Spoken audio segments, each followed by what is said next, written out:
tura, no, ano mas strategies ni? Let's have Councilor Calao Puentevilla on the line. Councilor, how are you? Good morning. Mayong aga, Action Art, no? Mayong aga sa bati kag sa gawa. Salamat gid sa kay gayonan ni hatag mo kag update na tanatan nga mga kauturan. Sir, ano ang naging kaundan kag sentro sa inyong pagsugilanon? Yes, nag-update kita no, from time to time mga aton nga solid waste management group, technical working group, other than of course ang board, nag-update no, pag nagamit para monitor naton ang compliance no, sa aton nga IPM, especially kasi nagliligad lang sila na renew. Okay. At the same time, ang mga plano, no, kasi of course, kabalo naman ang tanan, malugpuno na ang facilities sa sa Barangay Felicia, okay. Kung anong plano pag at the same time kay we're expecting by October, November, December Action Art masaka ang volume sang basura, no. So gina-update naton ag ginaplanuhan Mayo.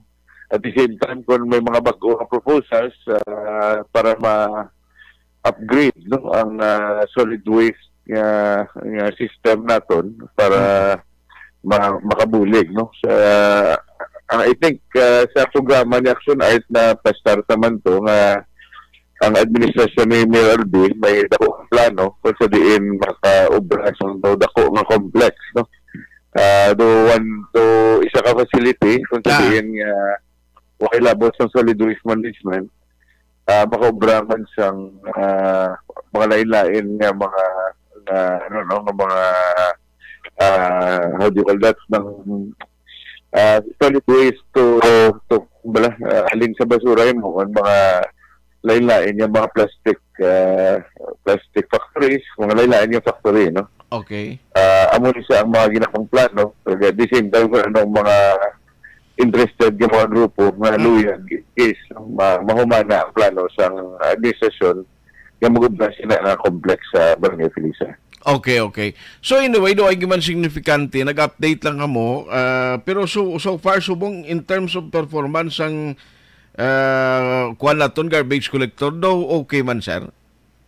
Well, to be honest, no, nag-update kita kasi of course ginaduso tagin, no, may mga feedbacks kita halin especially sa business sector nga doon nag-improve but at the same time kailangan dabili duso sa mga residential, no, meaning ang collection sa aton nga mga puluyan kisado may mga kulang gid, no. So ang hotline ginaduso man naton nga dapat implementaron gid para ang aton nga promisa sa pamuluyo nga mag-improve sa collection ara sa gihapon Action Art, no. Ang significant lang siguro muna no I think parts ang kay Mayor Soka last 2 months ago gin-announce niya gid, no, big part sang savings sang aton syudad dako nga parte or big chunk. Ay, nautod siya, Councilor? Itawagan ta sa liwat na to nautod ang signal niya. Kay ma-update ko na yun na kay bukas ang klase, opening of classes sining nga August mo. Naga-meeting man from time to time kag mga pareho sining nga may mga opening of classes. Ang local health board naga-meeting man yung mga preparasyon nila. Now, ihibaloon talaga karon ako na ano ang mga planning diri sa city in order nga mapasiguro kabalo ka leptospirosis nga cases nakita ko sa ginpadala sa City Health medyo nag-increase ang number of cases. So rigid, Councilor, notod ang line naton. Action Art? Yes, you were saying kay na. So rigid na utod abing linya. You were saying kay na, sir? Yes, pasensya gid nag-gulpi lang taga-cut off. Anyway, well, ang emphasize naton para sa ako ng isa sa pinakadako nga importance ng aton meeting kasi of course upod sa soka ni Mayor Albi sa nagligad nga mga binulan ang dako nga chunk no sang savings nga gin-announce niya came from solid waste management nga mga plano no, meaning ang improvement sa to nagnaog ang ginagasto in terms ng budget sa solid waste no. So ang savings amo tong isa sa gin-emphasize sa SOCA. And I think dako isa to nga bulig halin sa plano sang solid waste no.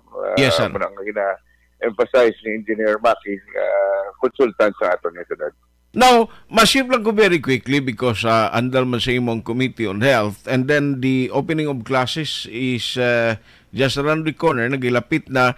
Sa nagka-meeting na kamo sa local health board na no mga activities, mga hilimuon to ensure man nga safe ang kabataan sa pagbukas ng klase, magluwas nga may ara sa schedule kag ginapatigayon nga mga brigada eskwela? Yes, actually manog meeting kami this coming week no. Si Mayor I think ma-attend sini Action Art ini nga semana. But other than that, other than the local health board nga manog meeting this week, akon opisina no ang aton sa legislative side nakapasar na kita sa mga resolutions no. Kung sa diin nga nagpangabay kita sa DRRMO, sa City Health Office nga mag-conduct na sang clean-up drive, no? Magpanglimpyo sa mga ugsaran sa palibot sa mga eskwelahan. At the same time, ang fogging dapat isigihon gid, no? In preparation sa pagbukas sang school year liwat, no? We have to remember ang dengue sa dugay pag isog Action Art, no? Muna isa sa ginapreparahan tagid maproteksyonan ang mga kabataan labi na sa public school no. Kini nga semana itik manugbukas ginaduso tagid no. I think tatlo ka resolution ang gin pasar naton upod man da I think ang ang jaywalking ordinance no. Nga ipa-implement gid sa bitaw kay manog abri ang eskwelahan. Okay. Luyag ta nga safe lang ang tanan no kag maghalong ang kada isa. Amo ni ang mga tikang nga ginhimo sa aton nga opisina Action Art. Sir, kundi may isa pa ka daw private hospital di sa Bacolod nga daw ay pa nag-upo diya kang nag-support sa city sa back-chip program. What was the latest? May ara na ni communication na padala sa ila? Actually, personally nakakita na kami sa presidente no sa iniging hospital. Ginatun-an Manila kay amo nang hinambal naton lain-lain ang policy sa kada hospital. At the same time mga iban nga mga board of directors or tagiya stakeholders sang ini nga mga hospital hindi taga Bacolod ang iba no. So gahulat kita sang feedback but nabatian ta naman tanan no sa SOCA ni Mayor same day tagid nga napasar or napirmahan sa sanggunian ang authority nga mag-partner na ang Riverside no ang aton nga syudad sa Bacolod no. So it has been 3 months Action Art. Okay. I think amo ning isa sa agenda nga italakayo naton sa pag-update sini nga semana nga local health board kay may assessment man kita no. I think ang kay Mayor gani nga ginahambal I think mga 6 months tagid no kag makit-an kung ano gid ang pag-improve kag pag-perfect no sa sistema naton when it comes to back-chip no. But since May, June, July gasige na ni no, gasige na ni siya activate, gasige ta bulig sa mga back-chip card holders sa Action Art. On that note, Councilor, thank you so much for the time. Halong gid permi and God bless. Salamat kay madamo more power Action Art kag mayong aga sa atong nagbulamati. Salamat. Councilor Calao Puente Villa may meeting pa sila sa local school board siniman nga semana or expectedly basi masunod nga semana to discuss sa mga preparasyon sa pagbukas sang klase. Importanteng safety sa aton kabataan pagbalik sa mga bulutuan sa mga pampubliko kag pribado nga mga eskwelahan. Sa private schools ang St. Joseph, Lasal, sa Villamonte mag-umpisa man ang ilang klase sa palabuton nga Lunes. Uy, may nga gagali sa mga taga-barangay